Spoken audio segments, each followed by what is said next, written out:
We left Long Island in June of 2000. On board was myself, Chris and John. After stopping in Block Island and Provincetown, we went to Lunenburg in Nova Scotia and then up to St. John's, Newfoundland. There we changed to heavy weather sails in preparation for the trip to the Arctic. Took us 11 days to get to Iceland, across the Labrador Strait. In Iceland, we were met by a friend, Ellie, who drove us around the island, and ultimately Chris flew home from there and we were joined by Doug, who flew in. From there, we went to Jan Mayen Island, a very small speck north of the Arctic Circle, just populated by transient engineers and scientists. And from there, we went up into the pack ice near 79 North. We crossed over to Neue Aseland in Spitsbergen and then down to Longyearbyen, the capital. We had some engine problems on the way to Norway, which we had to fix before we cruised the Lofoten Islands and then crossed over to the Shetlands, Orkneys, and finally wound up at the Caledonian Canal in Scotland. John left us there. We were joined by Colin to take his place, and friends of mine, Derek and Hillary, joined the boat for a few days. I also had visits from several relatives while we were there. We went through the canal to the Western Islands and finally crossed over to Ireland, cruised down the southwest coast of Ireland.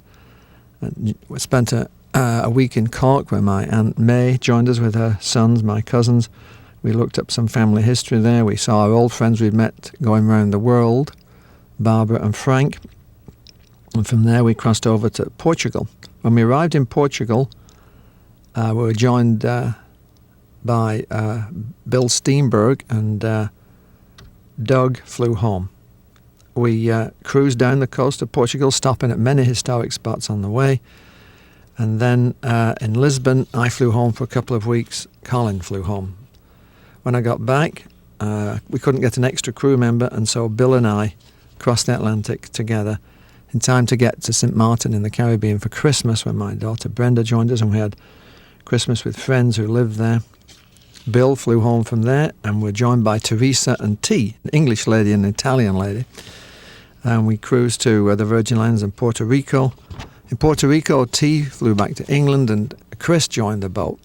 We pressed on to the Dominican Republic and finally to Cuba. In Cuba, Teresa decided she wanted to stay and take a short Spanish course, so Chris and I cruised up to the Bahamas, and in Marsh Harbour, Chris went home, and Chip and Al joined the boat. We crossed over to Bermuda, where we were joined by Louise for a few days, and then from Bermuda we sailed to New York directly. We got back in May of 2001, having logged 14,832 miles.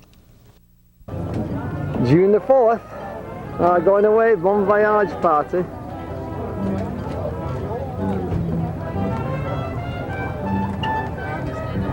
Lovely day.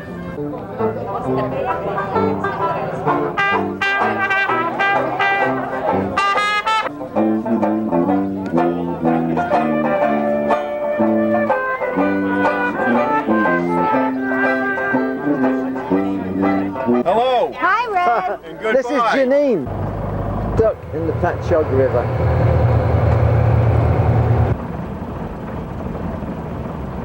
Lunenburg, a traditional fishing port in Nova Scotia. We're just loading up this trawler here, ready to leave. This van that's backing out brought all the food. There's Fiona tied up to a boat called New Chance. The town has wonderful Victorian buildings.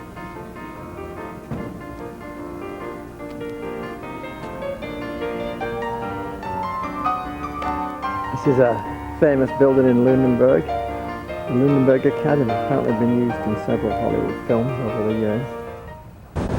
We're sailing on a broad reach, about 100 miles from Cape Race, and the fog has lifted. We had a fog for 2 days. The high has moved in. We've got a wind from the northwest. We're sailing along really nicely. We're in St. John's, Newfoundland. There's the famous entrance there.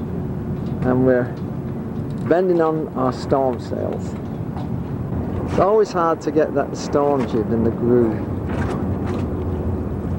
Okay, good more. Here comes the mainsail off the boat. We'll put the storm main on.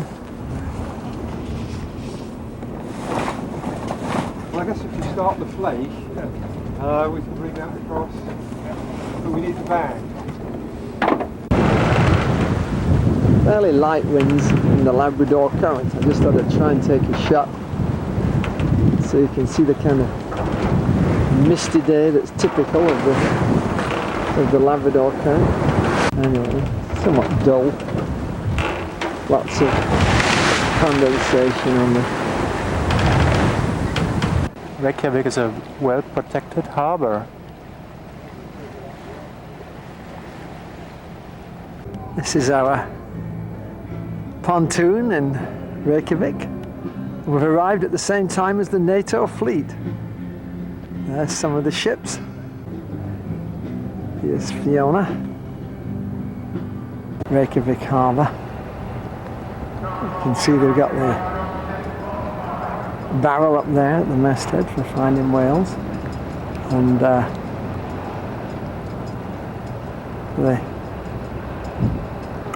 bow there where the gun harpoon goes knobbing around to. John treats himself to an ice cream in Reykjavik. Pleasant little square.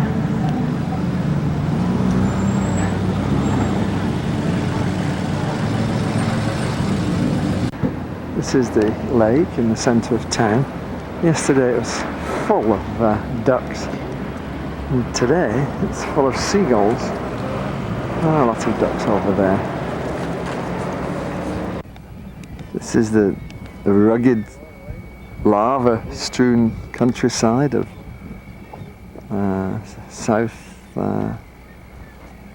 southwest Iceland. We've come here in Ellie's Jeep, and we just picked up Doug there, who's flown in from New York.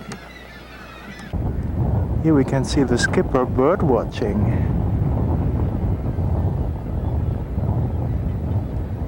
Can you get a good picture? Yeah, with the frightening the turns.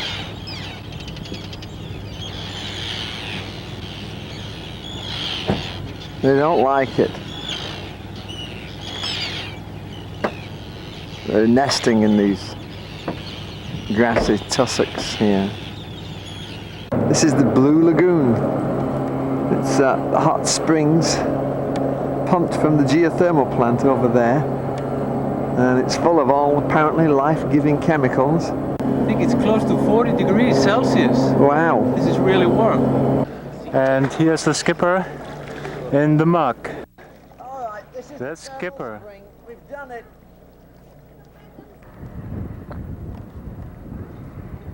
This is the central Rift Valley in Iceland. The east side and the west side are moving relative to each other. It was the site many years ago of the ancient parliament. And here's the beautiful countryside to the east of the rift.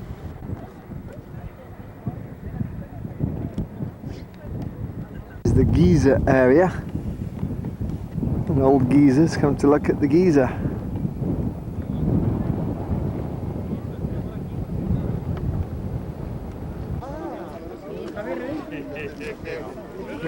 That's it for another 5 minutes.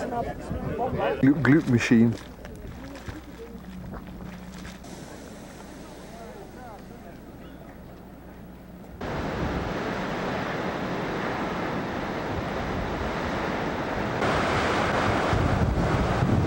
This is the Gullfoss, the Vestman Island harbour, a real working harbour. Fishing lines, fishing boats, tied up to this trawler. We have Fiona there. You don't see every day. Tubs of long lines with the hooks. This is an intersection on the main drag. It says the ferry is to the right and the airfield to the left. You squeeze an airfield in between the mountain and the sea somehow, and this is looking down the main street. It's happy hour, there's nothing strange about that, of course. There are the usual hors d'oeuvres and all that. We're in the Arctic Riviera. Yes, the strange thing is that we're at 6742, 60 miles above the Arctic Circle. And we've got very light winds that we're just managing to sail with. You can see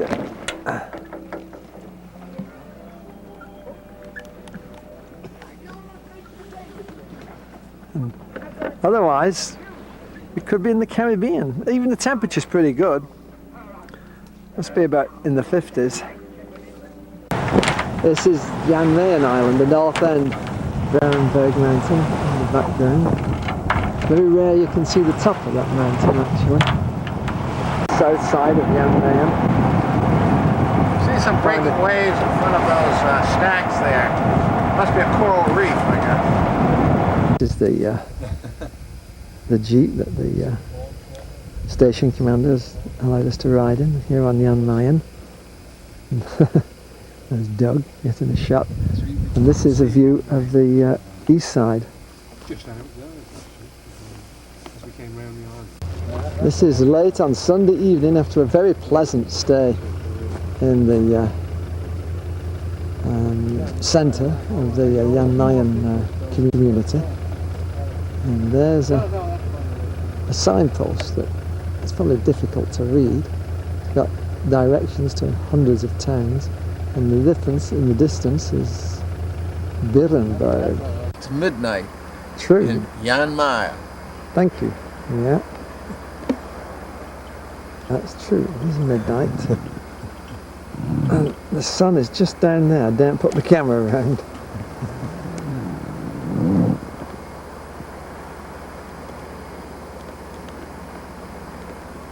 And there's Fiona. Bathe in midnight sun, actually. Here we are on our voyage visiting the Arctic Riviera. With the two inaugural members of the Arctic Riviera Beach Club. Eric and I are soaking up the sunshine and admiring the way our marvellous yacht here is taking us towards the ice pack at a distance of... Oh well, it's 5 degrees to the ice pack, 300 miles to the ice pack. We're at 75 north. Oh, we're into the pack ice. This is the scene at the start of my watch, late on the 28th of July. A fantastic scene in the distance with jumbled white castles and fortifications on the horizon.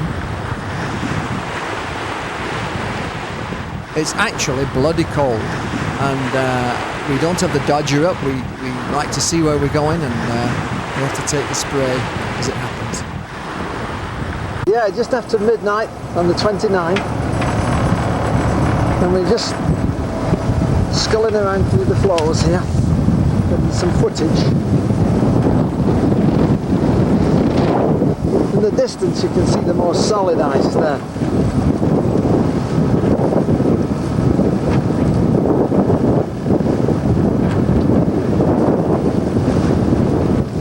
It's only 683 miles to the North Pole. Thank you. This is our approach to Neue Aalesund Harbour in Spitsbergen. This is where Nobili launched his dirigible to the North Pole in the 20s. On our port side, coming down to the sea, is a huge glacier.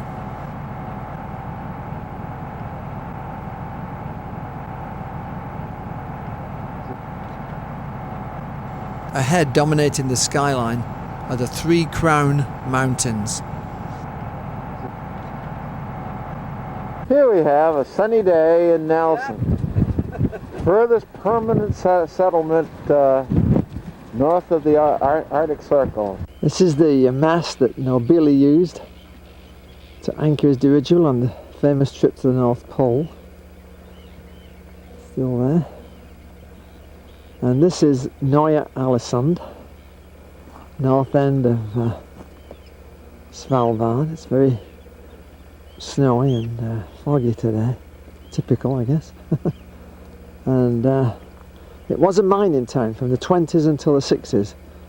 And there's the train that was used to pull the coal.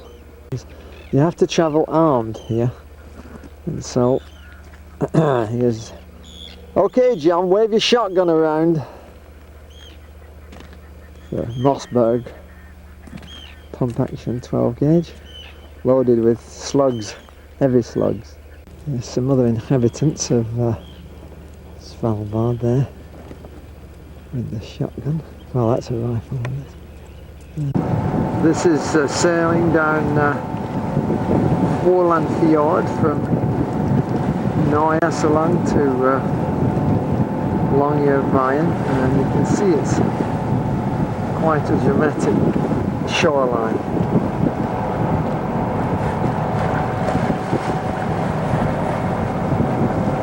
It's early in the morning, nearly 3 o'clock in the morning. So it's still very light. Longyearbyen, the capital of Svalbard. It's a mining town, basically. It still is a coal mining town. And on the hill here is the entrance to a mine. You can see that. Goodness knows how the miners get there. Here's a reindeer. Come to look at us.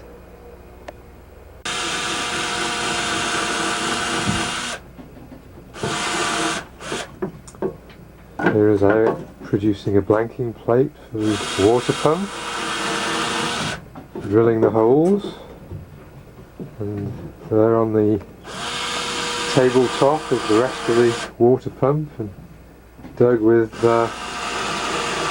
another part of the water pump. So hopefully within half an hour or so we might be able to blank off the You can give our water position pump. roughly.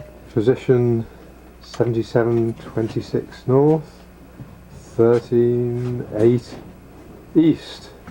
We've got a little wind now, heading south. Just got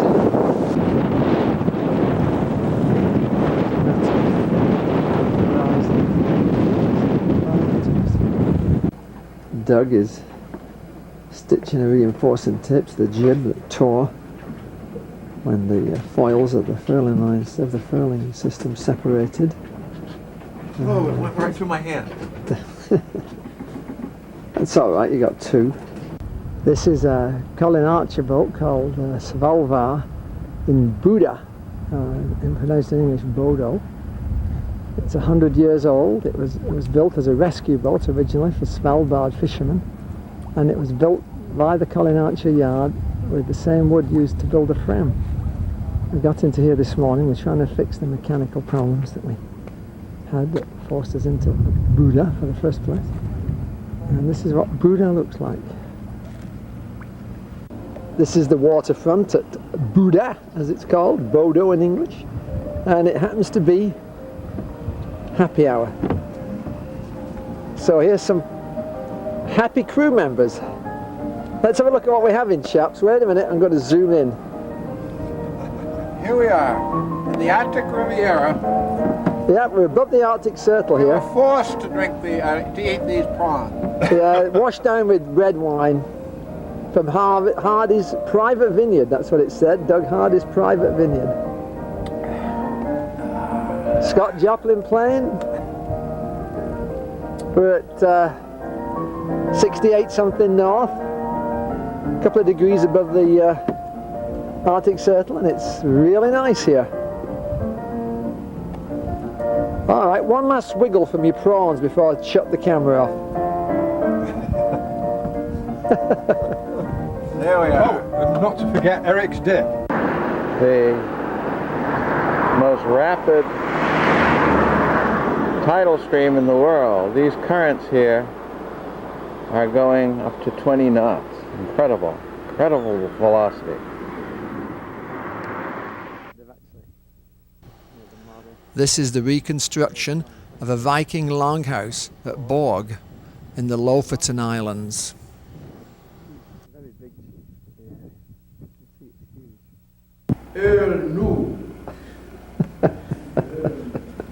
This This is inside the reproduction Viking house at Borg on Vestager Island.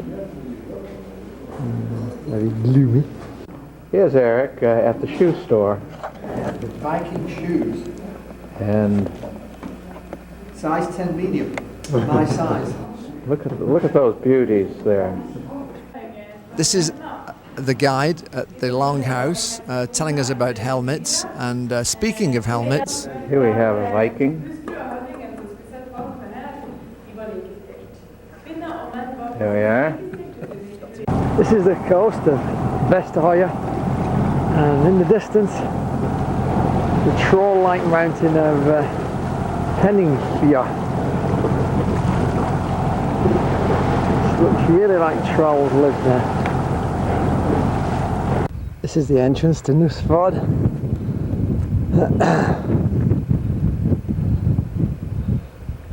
Cute little village. There's Fiona tied up in the small dock.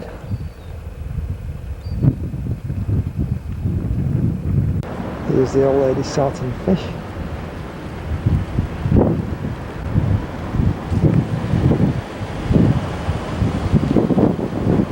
Coloured arches.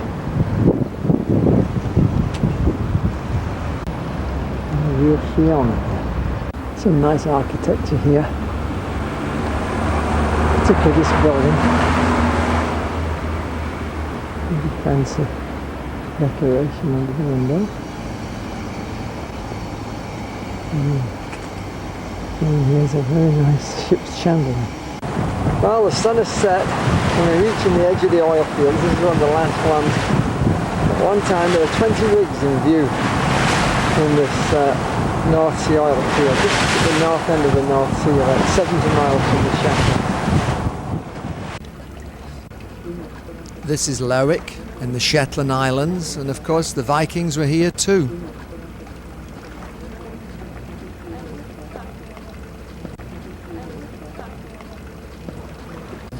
Now here's one thing you can do.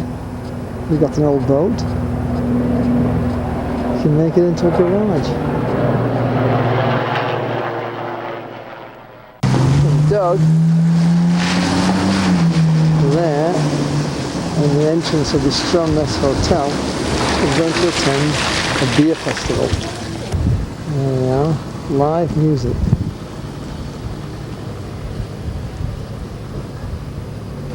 Here we are, tasting Scotland. Except it's brewed in England. This is the palace of Patrick Stewart. Part of it was the brew house there, and this is the palace proper. Another shot of the Earl's Palace here in Kirkwall.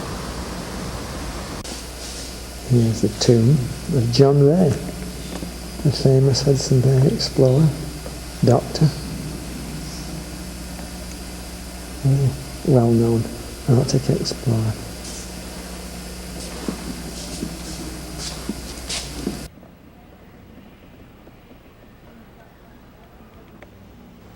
This is a game of lawn bowls on the palace grounds.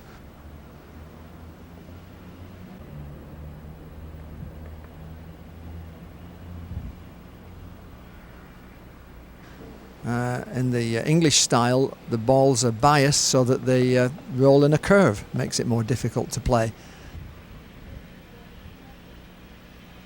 Like that. The entrance to the Caledonian Canal. First lock between the canal and the sea. Here's a rather nice sign.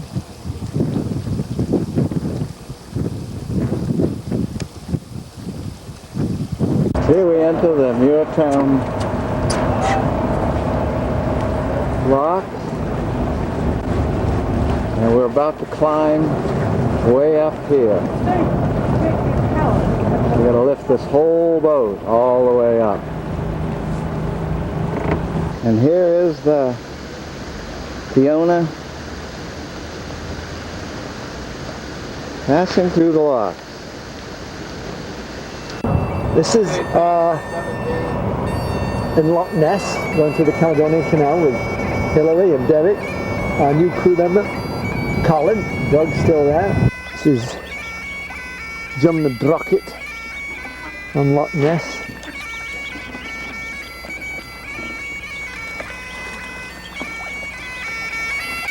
Loch Ness, and there's some bubbles. What's that? My God. It's the monster. We found it. Wow, how amazing. So lucky. This is Urquhart Castle on Loch Ness on a somewhat rainy day. You can see the low cloud.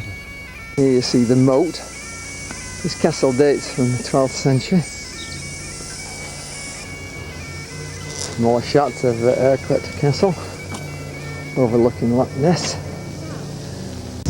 Tobermory on the island of Mull. Quaint little village, very nice place.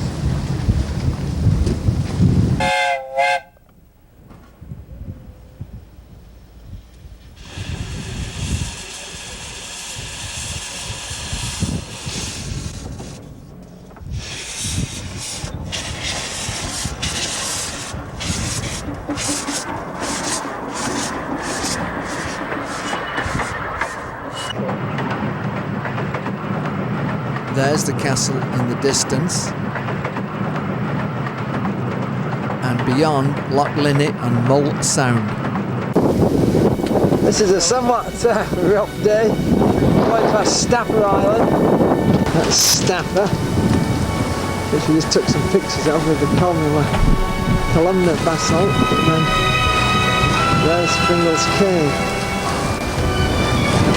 This is Iona, a nice place. It has the remains of the nunnery built in the 12th century, and beyond is the abbey, which was first built in wood and then around in 500 AD, and then around about the 12th century built in stone and was reconstructed again in the last century. These are the remains of the old nunnery on the island of Iona, founded about 1200. The prioress was Beatrix, it says on a little notice. This is Iona Abbey. Since restoration, it's used as a religious retreat and a church. Here are some more Viking remains. And this is inside the chapel of the abbey. This is Thomas O'Toole, our guide for today. Siadanish Khan gonna shanty Marvich and Nilan Fado Tech Khan Triv Augusta Fairwan and Martha. This is the cliff on which the fort is built, and on a small promontory sticking out. It feels a bit precarious. There's the inner fort there.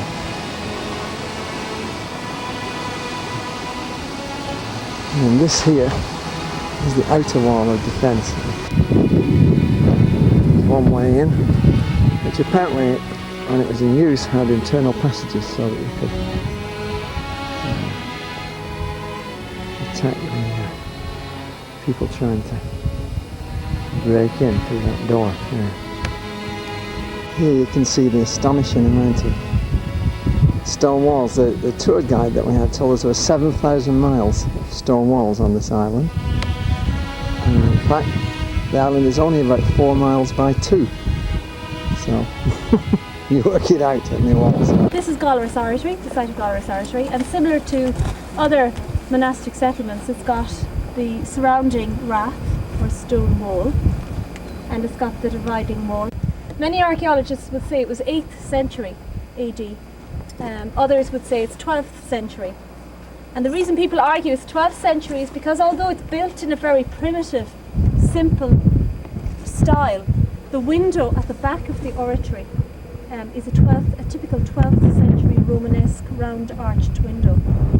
Rounding all the caves that stick out to the southwest of Ireland, and on the southwest corner is a pane. This is Bray Head, And we've got one more head to round before we get to the south coast, which is Durston. But anyway, Bray Head is on Valencia Island.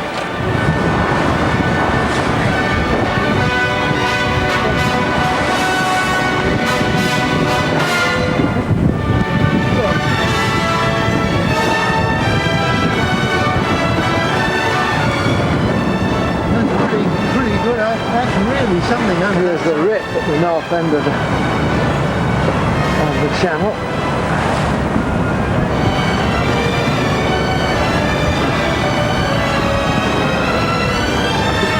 Going through.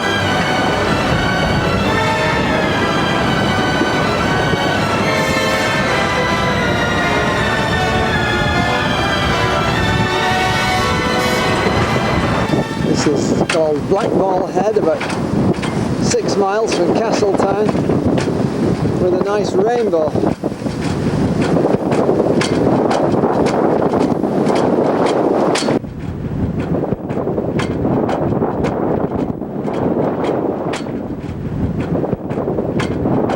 You can see the famous Fastnet light there. This is the scene of such a terrible yachting disaster a dozen years ago in the Fastnet race.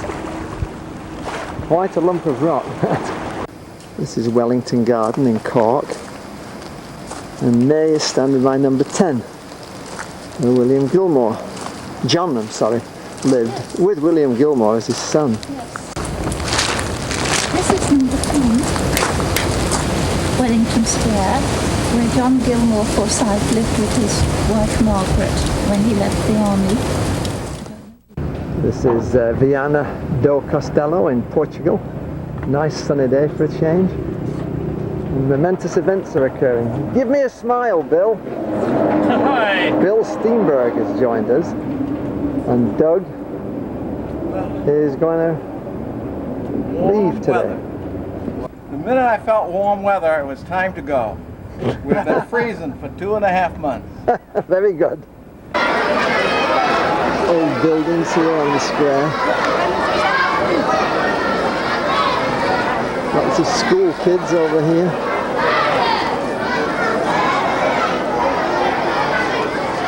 And this is the town square.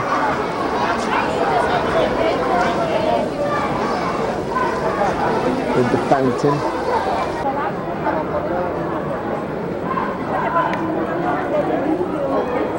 We're going up to the cathedral that's located on the top of the hill that overlooks this beautiful little town of Vienna.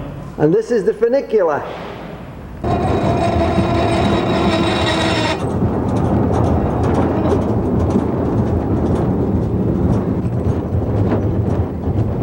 We've reached the top. And here's the church of St. Lucia. Here we are, right on top of the church. And there's Viana do Castelo. This is a shot from the bridge of Porto.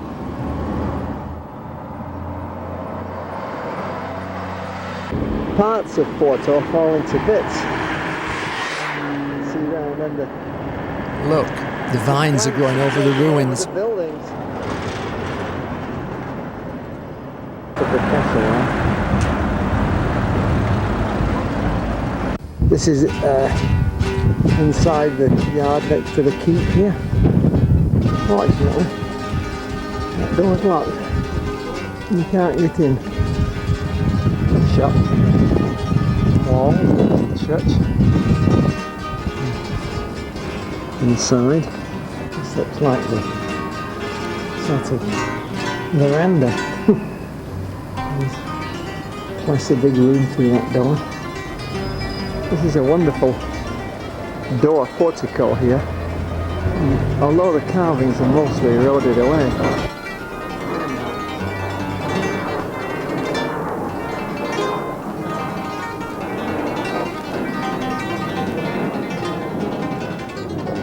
I'm going to tell you the story of Dom Pedro and Inez. This is a 14th century tale of murder and love, and the Font d'Amore is where they first met and fell in love. Here it is. Here's the monastery of Alcabata. Pedro's father had Inez killed because she was a threat to the throne because of her Spanish ancestry, and they both buried here at the monastery. A year after Inez was killed, the king died and Pedro assumed the throne. He dug up Inez and put her on the throne and made all the subjects kiss her bony hand to swear allegiance. Here's the tomb of Inez. After she'd been on the throne for a while, dead of course, he buried her here in this lovely tomb. Next door to Inez is the tomb of Pedro, so that on the day of judgment they'll wake up and see each other. Section of the wall around Obidos. You can see the wall there.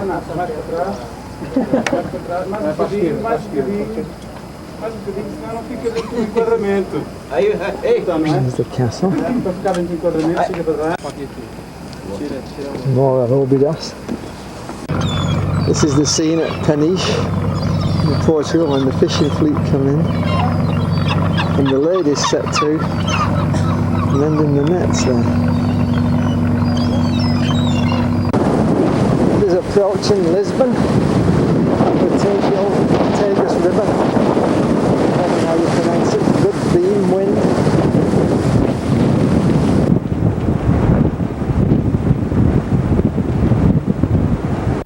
Here's the ornate castle at the entrance to Lisbon Harbour. It's still sailing well.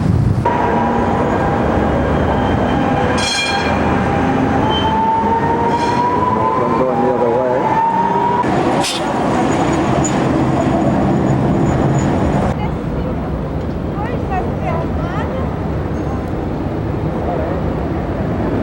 This is what they call the Eiffel Tower of Lisbon. Let's see if we can get a ride up to the top of it.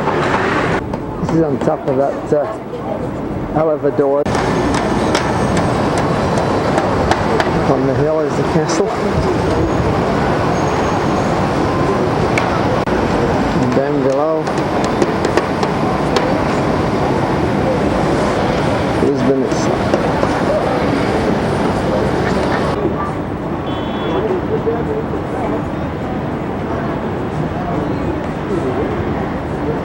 This is the entrance to the Expo, where the boat's tied up at the Expo Marina. That's the Vasco da Gama Centre.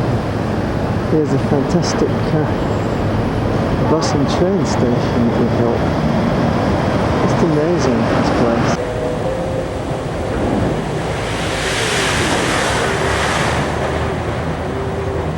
This is the cable railway up to the top of the hill at Funchal.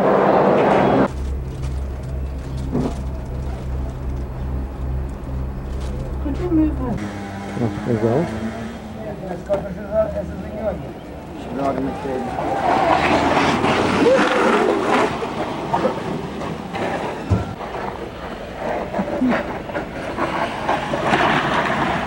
Here we are in Madeira, at Funchal, in this packed harbour, and all is going well.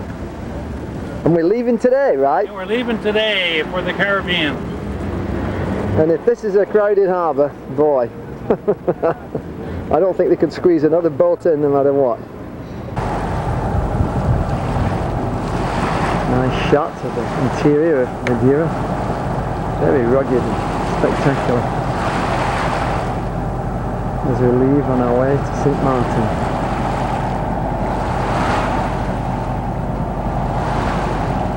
Under power. There's absolutely no wind. No, this is trade wind sailing the way it should be. Finally got a wind.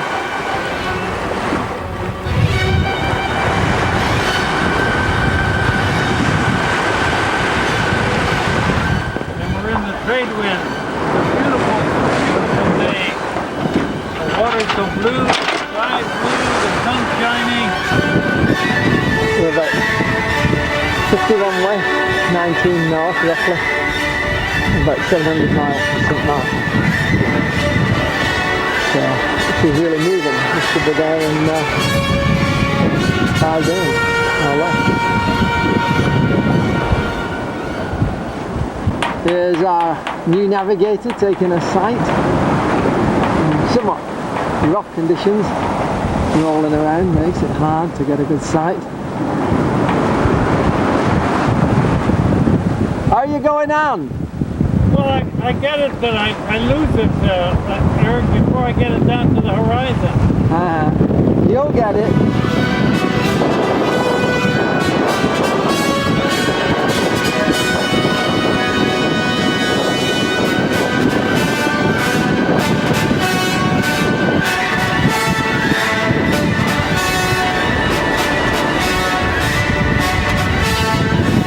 Here was the end of the rip.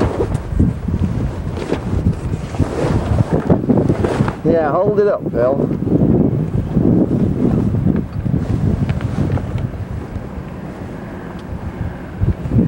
Yeah, the sail's basically in two Right pieces. above the bottom, the lower batten. Yeah. We've got Brenda. Came down just to spend Christmas with her poor old dad. And she's decorating our tree. That's right, Merry Christmas. This is the view from Kay's apartment on Christmas Day. There's Fiona. Say something. All right. Merry Christmas, Eric. Thank you. Christmas. Welcome home. Welcome to our house.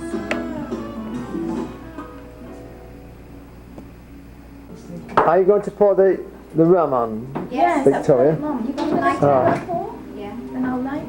Right. There you go. Wow. Oh, it's hot.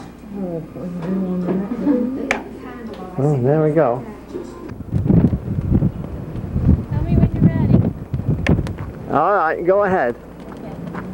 Here we are at Port Louis in Marigot. Right. There's the French flag.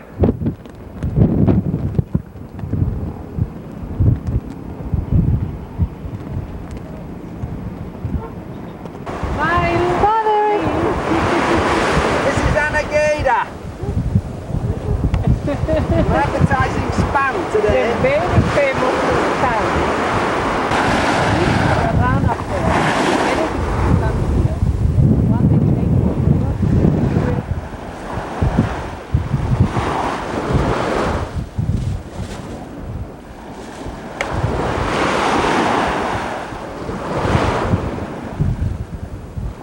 T has found a piece of driftwood that looks like a snake.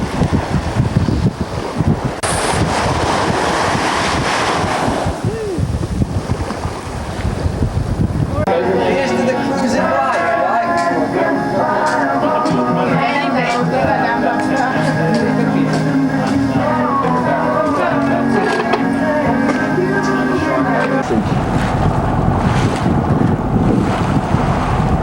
the last of the square riggers in the Francis Drake Passage. We anchored at Sandy Key, just east of Jos van Dyke. There it is, very pretty. Belongs to Lawrence Rockefeller, it says in the guidebook. And Teresa and T are going to jump in and swim over.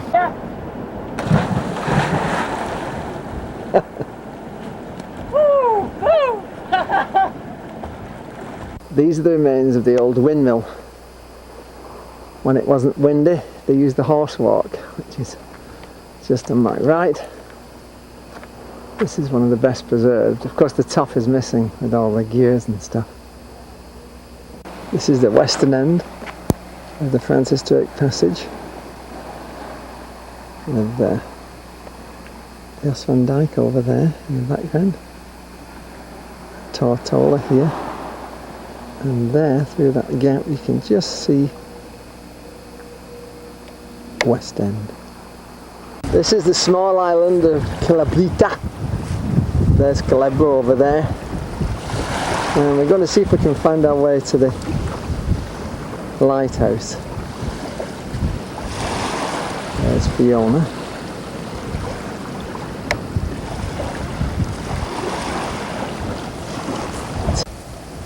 And there's the lighthouse. They put a modern light in the old fixture. You can see it there, modern light in the old fixture. Yes, you're on the movie. This is San Juan, Puerto Rico. El Morro. El Morro, Castillo del Morro. Yeah. So when it opens, we're going to take a gander at it, but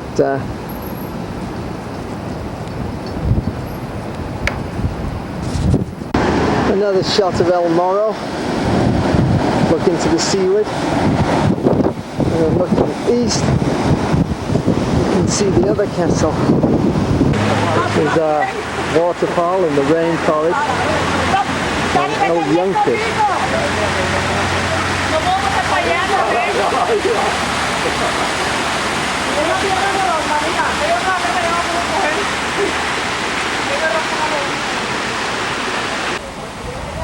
This is the rainforest on El Yunque. Puerto del Rey, near Fajardo, Puerto Rico. A huge marina, as you can see. Here you can see the little golf carts that they trundle around in. Come and pick you up, bring you groceries, that sort of thing. Very nice sailing day on a dead run. Down the south coast of Puerto Rico. Just running on the jib here.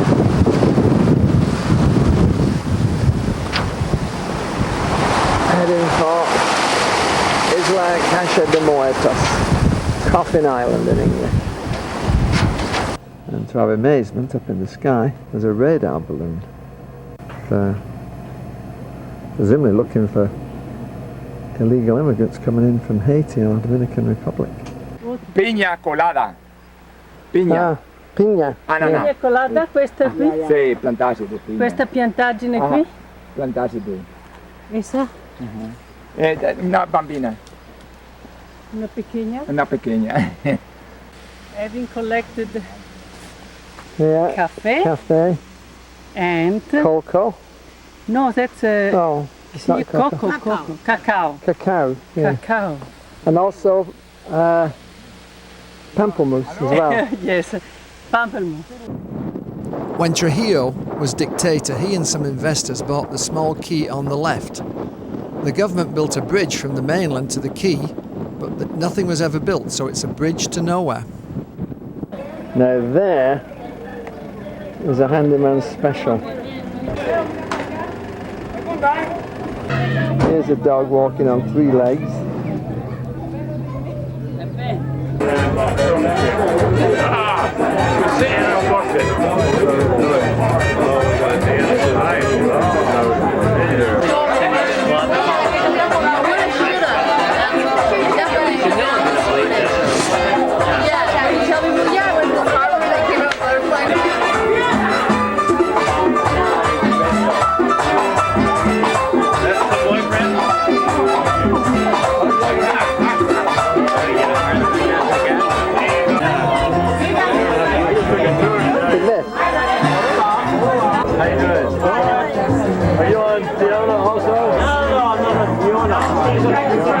This is the entrance channel to Puerto de Vita in Cuba, our first Cuban port.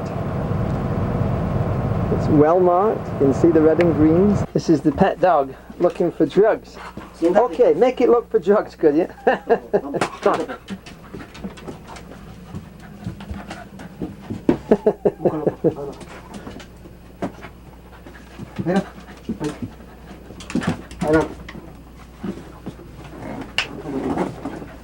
Mira.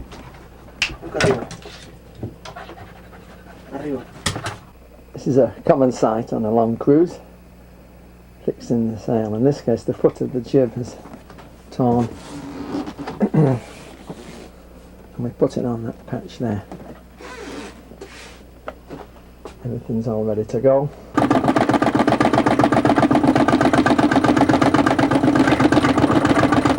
This is in the neighbourhood where we've got a B&B.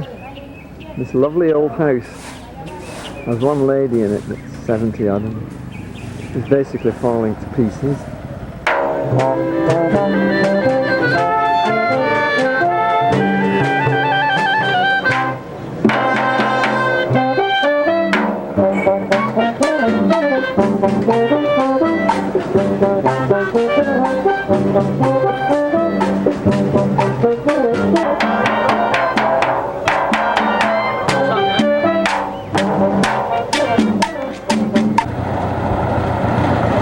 Transportation on the road to Sugarroto. It's the valley of the Rio Guama, which appears to be dry. Cuba's suffering from a terrible drought. Here comes a nice old car.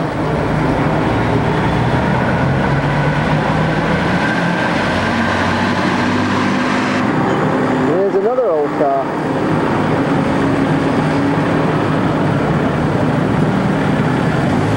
These 50s cars are quite a national treasure in Cuba. Casa Grande, right on the Cathedral Square in Santiago. Very nice old hotel.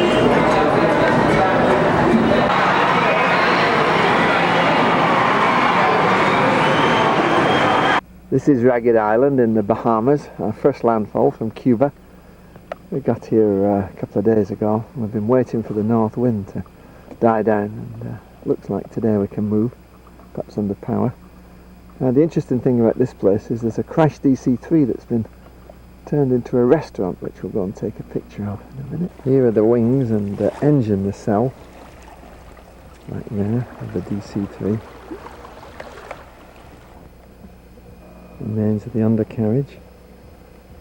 And here's the fuselage converted into a restaurant, sits on top of that building. The shot. Looks like it's got the modified tail on it. This is the lovely anchorage at Raccoon Key. And believe it or not, there's a West Sail 43. Lark in Massachusetts. And behind us is a schooner anchored on the beach. You can see the water's crystal clear, 10 feet deep there.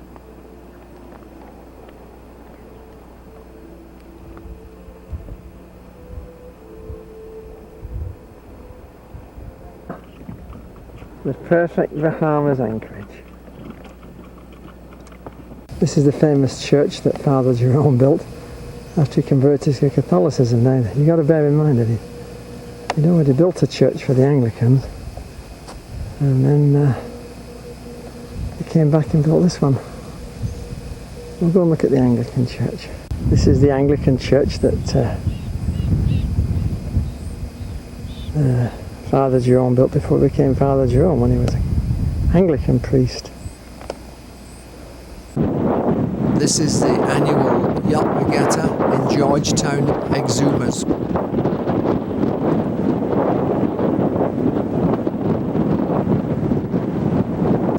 Norman Key, early in the morning. At one time this was taken over by the Medellin cartel and used as a transportation centre for drugs running into Florida. And you can see some evidence of that here. An old C-46. This is New Plymouth. On Green Turtle Key. Started by Empire Loyalists who fled the US after the Revolution. This is in the Lowell Museum, a very old house in New Plymouth. And we're listening to Mr. Lowell telling reminiscent stories, reminiscing about his life here. He was born in 1917. This is Sir Etienne de Pooch, which was editor of the Nassau Daily Tribune. This is Leonard Thompson, born at Hopetown. Leonard was a fighter pilot in the RAF during the war, the Second War. We're getting ready for port. We got to look good.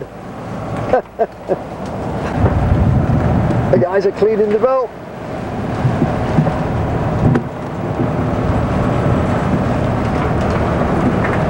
What you're about to see is real.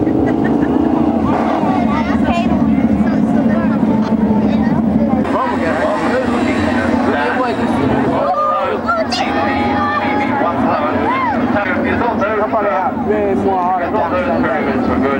Now come medium pyramids. Standing right up on top, carrying the Union Jack, is Vicar Shaw, 20-year-old Vicar. Here he comes.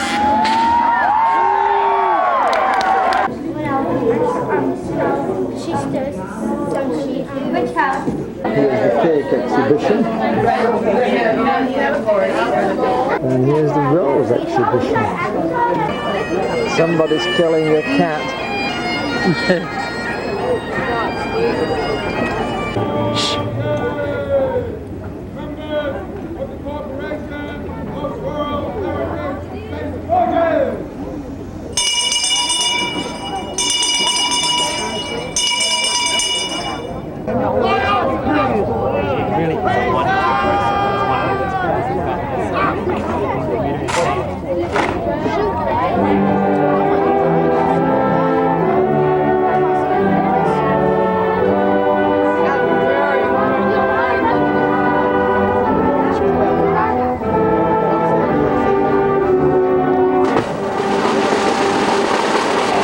Kid in Shelley Bay here. It's sunset, and we think we might get a green flash as the sun sets over the reef.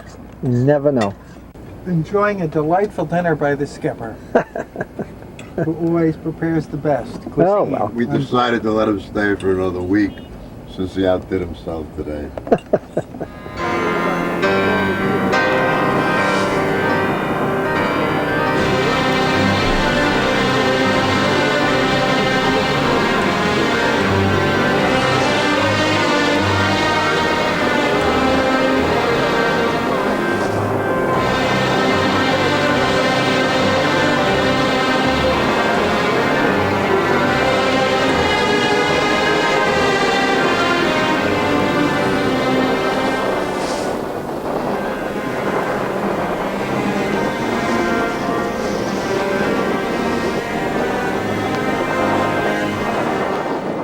Here's Captain Forsyth hoisting the flags to all the countries he's been to in this new millennium.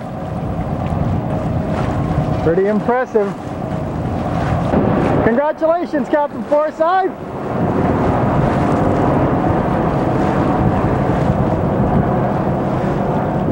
And there's our flags again. Patchogue River. We're reading 1.6 feet. Show them the jetty and stuff, you know. Local color. Yeah. A little local color there. A lot of local color there, Al. And there's Captain Forsyth. 1.1 feet. That's how Captain Forsyth usually dresses. Bob Lyons and Red Harting is our backup tow. The captain never sails on anything but this. That's right.